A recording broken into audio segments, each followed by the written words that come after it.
अस्सलामुअलैकुम दोस्तों, सबसे पहले मेरी तरफ़ से आप सबको बहुत बहुत ईद उल अज़हा मुबारक हो।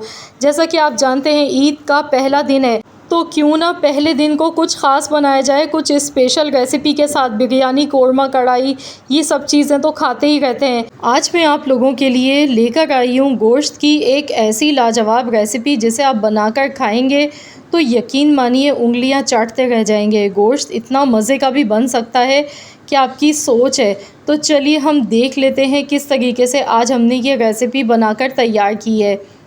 तो इसे बनाने के लिए यहाँ पर गोश्त मैंने लिया है 2 किलो मेरे पास गोश्त है। गोश्त आप देख सकते हैं थोड़ा सा रवाज़ वाला है, चिकना गोश्त भी है, तो ये मिक्स गोश्त है मेरे पास। बोटियों का साइज़ भी आप देख सकते हैं, थोड़ा बड़ा साइज़ है बोटियों का। तो कुर्बानी का ताज़ा ताज़ा गोश्त जब हम इस तरीके से बनाते हैं तो ये बड़ा ही लाजवाब बन के तैयार होता है। 2 किलो मैंने यहाँ पर गोश्त लिया है। मैं बीफ से बना गई हूँ इस रेसिपी को।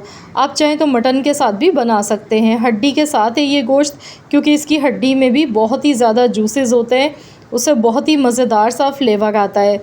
इसमें हमने नमक शामिल करना है। यहाँ पर मैं 1 टीस्पून भर के नमक शामिल कर दूँगी। एकदम से ज़्यादा नमक मत डालिएगा, नमक अगर ज़्यादा हो जाए तो फिर उसका कम करने का कोई हल नहीं होता है, तो इसीलिए नमक ध्यान से डालें। प्याज इसमें मैंने डाल दी 1 मीडियम साइज़ की और 2 बड़ी इलायची खुशबू के लिए।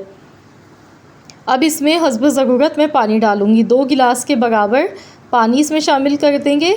इसके बाद हम इसे कवर कर देंगे। मैं प्रेशर कुकर में बना रही हूँ इस रेसिपी को, ताकि कम टाइम में गोश्त हमारा जल्दी से गल के तैयार हो जाए।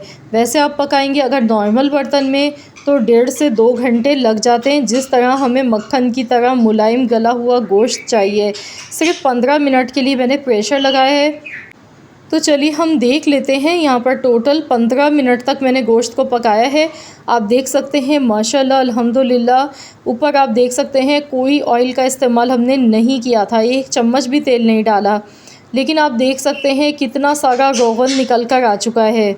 यहाँ पर गोश्त में पानी ज़्यादा नहीं है, बल्कि इसमें जो रोगन था, थोड़ी बहुत इसमें रवाज़ की बोटियाँ थी, चिकनाहट थी, हड्डियों के जूसेस होते हैं, तो उससे ये देखिए कितना फ्लेवर वाला गोश्त बन के तैयार हुआ है।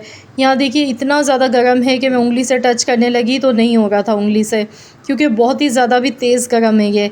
तो यहाँ मैं आपको चम्मच से तोड़ कर दिखा गई हूँ। मक्खन की तरह एकदम मुलायम गोश्त बना है। रोगन आप साथ में इसका चेक करें, इसके साथ आप तंदूर वाली रोटी खाएं। ऊपर से मैं थोड़ी सी ब्लैक पेपर, काली मिर्च का पाउडर यानी कि डाल गई हूँ, जो कि बहुत ही अच्छा लगेगा इसमें। तो इस तरह से आपने इसे सर्व करना है। आपका दिल चाहेगा कि आप इसे बग़ैर रोटी के ऐसे ही खा लें। ये गोश्त इतना लज़ीज़ मज़ेदार बन के तैयार होता है। तो आज मैं आप लोगों के लिए नमकीन गोश्त बनाने की ये बेहद आसान रेसिपी लेकर आई हूँ, जिसमें कोई मिर्च मसालों का इस्तेमाल नहीं होता है, ना दही का इस्तेमाल होता है, ना टमाटर का। कोई भी आपने इसमें मेहनत नहीं करनी है, झटपट से फ़ौरन बना सकते हैं। लेकिन कितनी मज़े की रेसिपी है ये आपको जब आप ट्राई करेंगे तभी अंदाज़ा होगा। तो आप इसे ताफ़तान के साथ खाएं, बहुत ही मज़ेदार लगेगा ये गोश्त। आई होप कि आप सबको मेरी ये रेसिपी पसंद आई होगी। बहुत ही जूसी मज़े का गोश्त ये बन के तैयार हुआ है। अगर आपको वीडियो अच्छी लगी है तो लाइक कर दें, शेयर कर दें। चैनल पर नए हैं तो सब्सक्राइब कर लें। मिलते हैं इंशाअल्लाह ताला एक और नई रेसिपी के साथ। तो जब तक के लिए अल्लाह हाफ़िज़।